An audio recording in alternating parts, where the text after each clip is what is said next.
at the bottom of the hour. I want to switch to the Kings search for a point guard because I'll start off by saying John Hollinger, who, we've disagreed with from time to time, did write an interesting piece on the NBA free agency class, especially the point guard class. James Harden, Kyrie Irving lead strong point guard class, and he separated the free agent point guards into tiers, max and near max guys. Also said more than mid-level, but less than max guys. So I want to go through this list, Jay, and stop me when you think this is somebody you're interested in for the Sacramento Kings. I'm going to just start right from the top, the max guys. These are guys, it ain't happening for Sacramento on the free agent market, but I want to list who he has on there. James Harden, Kyrie Irving, Fred VanVleet. Those are the max guys, he said. Fred gonna get the max? That's what he's saying, wow. Man. He got a nice hefty contract, but the max coming up for him now? Yeah, he's saying like a 3-year 110 for VanVleet. Right. His max is 3 years, 110 million. The tier 2 guys, more than mid-level, but less than max. He got D'Angelo Russell at like 24 million. I see that. You can see that? I can see that. No interest for the Kings. No, we don't want that. Yeah. Trey Jones. And I forgot all about Trey Jones. We've been talking so much about Tyus Jones.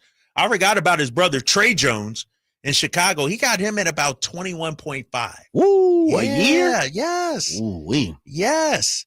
He says Jones might not be a $21 million player, but there's also a decent chance he's seriously undervalued in the marketplace. So I could see that. Kevin Porter Jr. I'm all in on Kevin Porter. Really? I like Kevin Porter, but I would the off the field, off the court stuff. I go back to the Miles Bridges situation. It depends on if Sacramento will accept it, what happens. But strictly saying, I don't want anybody, Jay, you're up. I'm just talking about basketball wise. I like Kevin Porter Jr.'s game, but I'm also sharp and smart enough, intelligent enough to know that off the court stuff matters as well. But if we're just talking about basketball, I think Kevin Porter Jr. is a diamond in the rough. He's 25 years old too. Yeah. The problem is what can he mature enough off the court, and is the organization, is the fans, the Kings Kingdom willing to accept what has happened already? Yeah. Off the court. Yeah. I totally understand if you say no. I'm with you. I can understand that. I mean, there's a reason he's bounced around, right? Yes. There's a reason why he hasn't stuck with anybody. Yeah. Whether it's But I think you get him on the cheap. What does John Hollinger say? This is what Hollinger said. This is tier 2? Yeah, this is tier 2, which is pretty high, I feel like. I was thinking it'd be, 4. He says, in tier 2, let me reiterate what tier 2 is. More than mid-level, but less than max. Mid-level about 14.1. So less than the max, but more than 14.1. Yeah, I'm not willing to spend that type of money on Kevin Porter Jr. I can't see it either. Hollinger says the Bucks will likely be holding their breath, hoping they can bring Porter back at a lower price. They have the $14 million non-taxpayer mid-level exception. However, the stories about Porter from Cleveland and Houston may scare enough other teams that Milwaukee can keep him. So I don't know if the market will be there for him, and so the Bucks might be able to keep him on the cheap. Okay. The next guy, Chris Paul. Chris Paul. This is tough. Sound like you're talking yourself into it. No, I like Chris Paul. But based on what Hollinger is saying, I don't even know if we can afford Chris Paul, because he talks about, as a non-bird free agent, the Spurs, he can be offered a maximum of 13.179 plus another 1.2 in incentives for a total of 14.4. That's from San Antonio. Slightly more than the 14.1. If you're the Spurs, do you bring him back? And if you're Sacramento, because I believe when it comes to the mid-level at 14.1, if you use the mid-level, that'll push you into the first apron. And I don't know if the Kings are ready to get that. Like, you know what I mean? Because they're not at that point where they're contenders yet. Right. If you're going to go into the tax and all that and everything, it got to be for somebody that makes a huge difference for you. I'm with you. I agree. I don't know if Chris Paul does that. And Chris Paul is the epitome of what you would call a bridge point guard. Yes. And that's a lot of money for a bridge point guard. Right. And so Hollinger suggests that Chris Paul is above the mid-level, above 14.1, but lower than the max. And you got to think Chris is playing for a championship or nothing. Right. Is he willing to come here and do the Rajon Rondo? Probably not. Like, I think Rondo at that point, but the difference is he had a championship. Yeah. Rondo was playing for money. The Kings offered him a decent amount of money. Here's the thing about Chris Paul, though, that he's gone on record as saying. He's wanting to be a dad now. Right. His family's in SoCal. Right. Does the proximity, Sacramento to LA, make it more attractive for him? And it's a starting position if he comes here. If he returns to San Antonio, he's coming off the bench. If he goes elsewhere, he might not get the starting position. So I'm interested in Chris Paul, maybe as a 2-year deal, first year guaranteed, second year team option. Tier 3. Now I feel like you're getting into the Kings range. Okay. Somebody said, from the 209, let's go get John Stockton. The Kings could probably afford it. Dang. Is that old Chris Paul? Is that a shot at Chris Paul, or is that a shot at the fact that there's no one? There's nobody out there. All right, I may have somebody for you coming up. Okay. Tier 3, mid-level guys. So $14 million. Yep, $14 million. Ty Jerome. He's not my guy. Okay. He's Whitey's guy. Yeah. I'm with you. He disappeared in the postseason. He disappeared in that series against Indiana.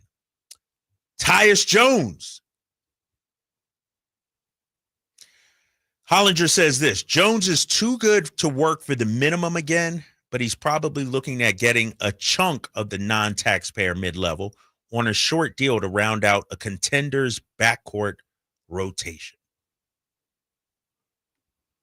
Contenders. A contender's rotation. Right. So that's like what's that?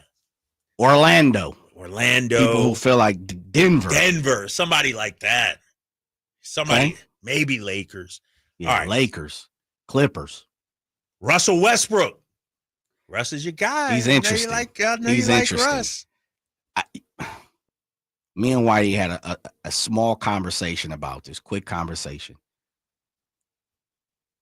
I don't know if you can ask Russ to start anymore because he's come off the bench the last few years. I tell you this, though. The one thing we know, and this is what me and Whitey were talking about, he's bringing it every night, and he's a leader, and you talking about a dog, he's that guy. He checks off a lot of the boxes that I think Kings fans have been asking, and I could be wrong. Whitey obviously wants the shooting box to be checked, which we know it's not there. Right. We know Russ, could be a little hard-headed when he wants to, but the one thing you don't hear about Russ is he's not unprofessional. He does not show up to work. He's not going to ever not give you effort. Right. And he's bringing leadership.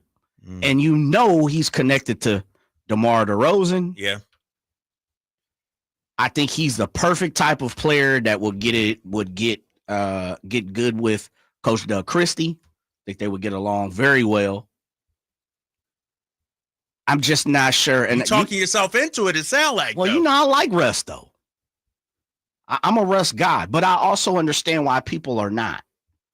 See, unlike Mac users, I can admit that I'm a fan. Why are you still on this, man? Well, I'm still got. They still coming at you too. I got still dig the knife in. I'm okay with saying I like this with knowing it's not the best. You know what I mean? Mac users don't do that. We don't do that. Yeah. All right.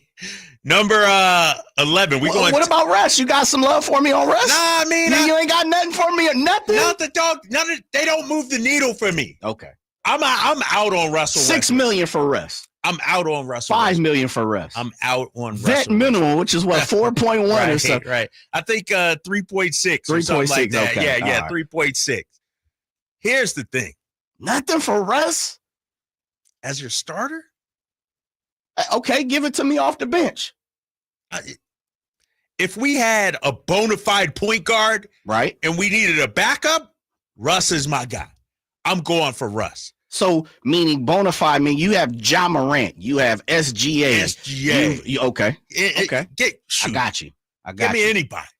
You got Jalen Brunson. I'm going to get he would be cold with the Knicks uniform right now. He would be. They would love him I got you. But to me, Westbrook, I need more of a facilitator type. I haven't seen Russ actually run an offense since he was in OKC. Nah, come on. Dog, bro. He was with the Clippers. He wasn't running things. He was with, Houston. He was in Houston. I give him Houston. With the Lakers, the ball was in LeBron's hands. True. Russ ain't it, Jay. Okay. You chasing names, big fella.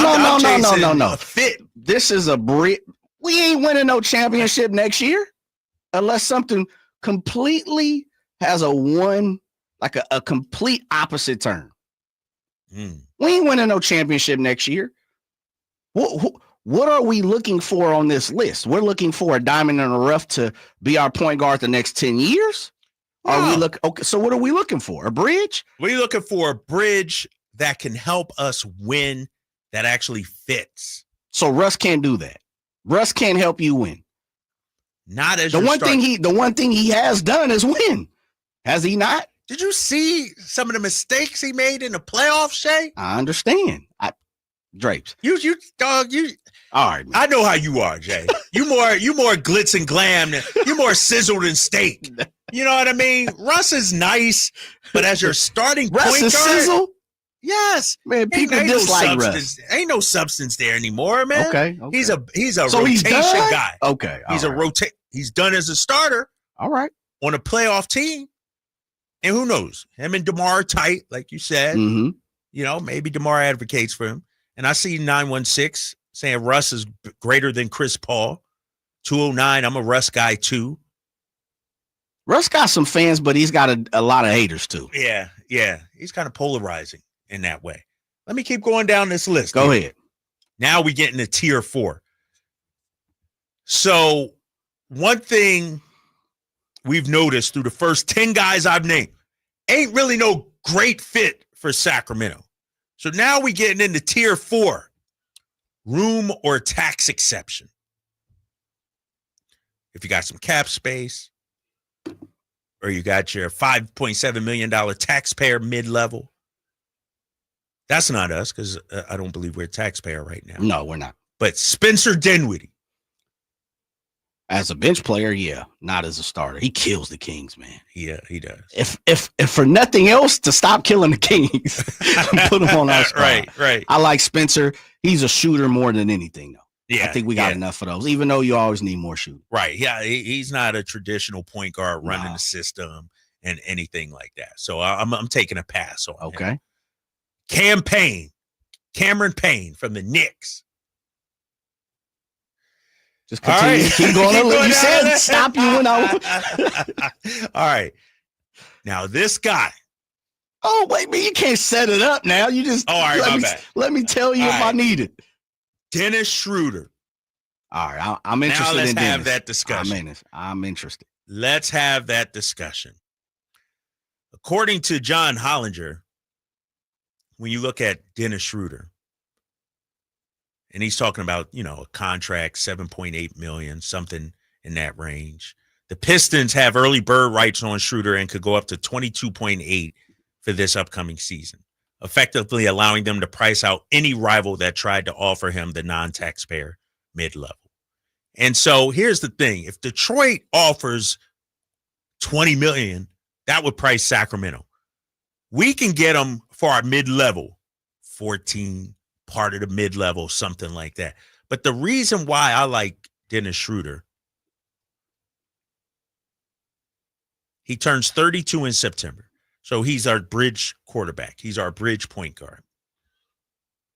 But Hollinger says he'd ballpark Dennis Schroeder's value at 2 guaranteed years for $10 million a pop on a deal that includes a third-year team option.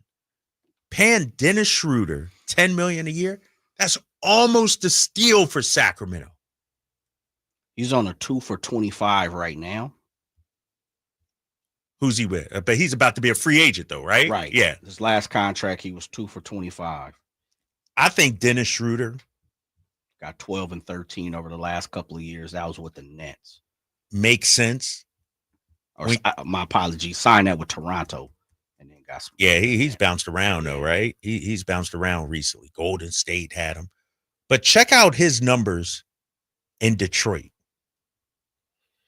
And Whitey's like, well, he's a shoot first guard in him. 10.8 points in Detroit, 5.3 assists in just 25 minutes. The thing about Dennis Schroeder that I like, let's say he's playing 28 minutes a game. He can get you 6 or 7 assists. But if you need him to score, he can do that also. Like, I'm looking at his numbers in Detroit, his field goal attempts, 9 field goal attempts a game. That's perfect. I don't need point guard to come in and take 16 shots a game. 9 shots a game for Dennis Schroeder? I like him. I think he's got attitude. I think he is a dog. Like, you see him play for Germany, you could see it comes out. Right. And you know he's not gonna he's not folding. He's not gonna fold like a cheap suit. But I will say this, Drapes. Is he too expensive though? Like John Hollinger says 7.8. Yeah, John Hollinger ended it by saying 2 for 20. So he drops down $5 million. $5 million. $10 million a pop, he said. And comes here. How old is Dennis? He turns 32 in September. So you get him for his 32-year and 33. That's your bridge right there. Now, 2 for the dub. 2 for the dub. I'm interested. Me too. I'm interested. He's probably one of my top 3 targets if I'm Sacramento. So Dennis Schroeder, we agree. Yeah. Man, he's made a lot of paper in his life. Did he? Says career earnings, the Spotrac, $103 million. Remember, he turned down that bag from LA, though, yeah, right? He sure did. He should be a $200 million guy. Man. Right? He turned down the bag. The rest of these guys, I don't even know if I even want to talk about. Who you got? Let me hear a few. Jared Butler. Jay's like, all right. I'm out on that. Davion Mitchell. I don't think he's. I'm not as high on Davion as really. Others are. Yeah. Why not? I still need to see if he can really orchestrate and run an offense. I think part of the reason why he works in Miami is because they already have a culture. They have a set way. You know, friend of the show, Mr. Jackson, comes on here and he talks about it. We do it the Miami way. Right. There's no other way to do it. Doesn't matter who you are. And he used Jimmy Butler because the saga was going on with Jimmy Butler, and we seen it. Jimmy Butler tried to pull as many cards as he possibly could with Miami. It worked to get him out of there, but for a long time, you know, it was a misfit situation. I think Davion is. I don't want to say because it sounds bad when you say you're a product of your environment when it comes to sports, but I do think if there is a place and a person to label a product of their environment, I think Davion works perfect in Miami. Perfect in Miami. Like, he is a perfect Miami Heat. Plays D. He's rough and tough when you need him to be.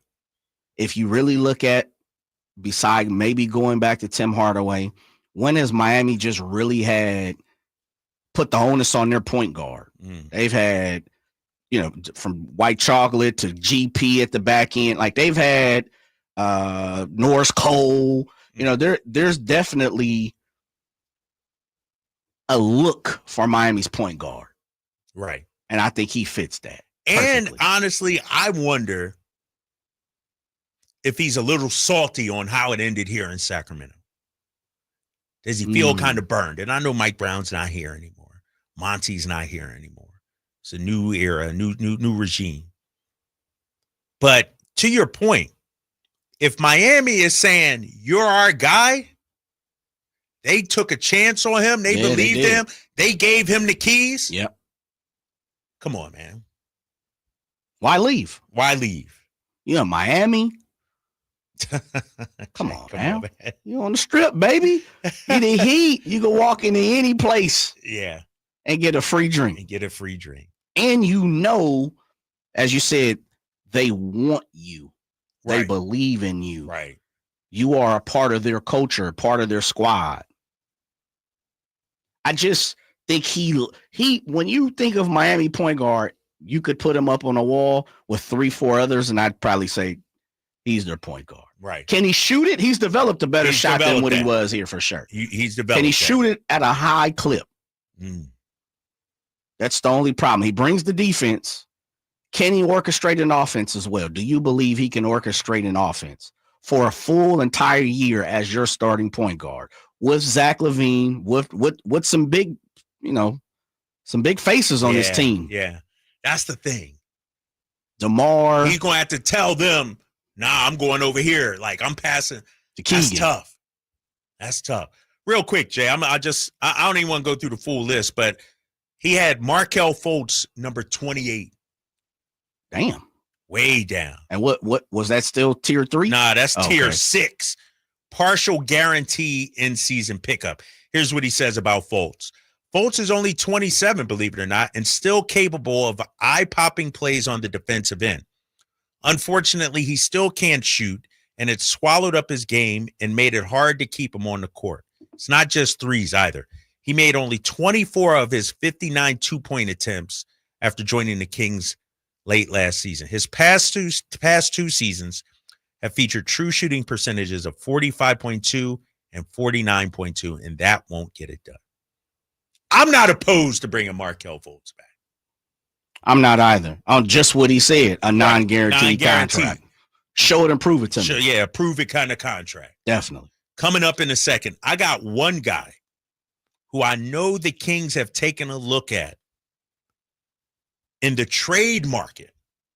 Not necessarily a free agent, but one guy the Kings have shown interest on the trade market. I'll tell you who it is. Coming up next, it's the Drive Guy, Sactown Sports, 1140. This is the story of the one. As a safety manager at a